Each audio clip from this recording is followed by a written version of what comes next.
ଆମେ ଏତେ ବାଟରେ ଆସିଲୁ, ଆମେ ଏଠି ଯଜ୍ଞ କରିବାକୁ ଆସିଲୁ, କିନ୍ତୁ ପ୍ରକୃତରେ ଜଗନ୍ନାଥ ଏ ଯଜ୍ଞକୁ ଗ୍ରହଣ କରୁଛନ୍ତି କି ନା ତାହା ଯଦି ଆମେ ଆଭାସ ନ ପାଇବୁ ତାହେଲେ ଏତେ ବାଟ ଆସିବା, ଏତେ କଷ୍ଟ କରିବା ବୃଥା ହେଇଗଲା।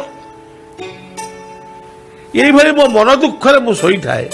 ସେଇ ରାତିରେ ମୁଁ ଦେଖୁଛି ସେଇ ଯଜ୍ଞ କୁଣ୍ଡରେ ଯଜ୍ଞ ଚାଲିଛି, ରତ୍ନ ସିଂହାସନଟା ଘୁଞ୍ଚି ଆସିଛି ଯଜ୍ଞବେଦୀ ପାଖକୁ, ଏବଂ ମୁଁ ସ୍ପଷ୍ଟ ଭାବରେ ଦେଖୁଛି ଜଗନ୍ନାଥ, ବଳଭଦ୍ର, ସୁଭଦ୍ରା, ସୁଦର୍ଶନକୁ ଦେଖିଛି କି ମନେ ନାହିଁ, ଏ ତିନୋଟି ଠାକୁର ସେ ଯଜ୍ଞ କୁଣ୍ଡ ଭିତରକୁ ନେଇ ପଡ଼ୁଛନ୍ତି।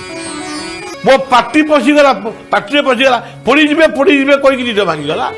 ତାପର ଦିନ ଯାଇ ମୁଁ ସମସ୍ତ ବ୍ରାହ୍ମଣମାନଙ୍କ ପାଦ ସ୍ପର୍ଶ କଲି ଏବଂ ସମସ୍ତଙ୍କୁ କହିଲି, ନିୟମରେ ହଉ ଅନିୟମରେ ହଉ, ଯେହେତୁ ଆମେ ଶ୍ରଦ୍ଧା ଓ ବିଶ୍ୱାସରେ ଏଠି ଯଜ୍ଞ କରିଛେ, ଯଜ୍ଞକୁ ଜଗନ୍ନାଥ ଗ୍ରହଣ କରିଛନ୍ତି। ମୁଁ କାଲି ସ୍ୱପ୍ନରେ ଦେଖିଲି।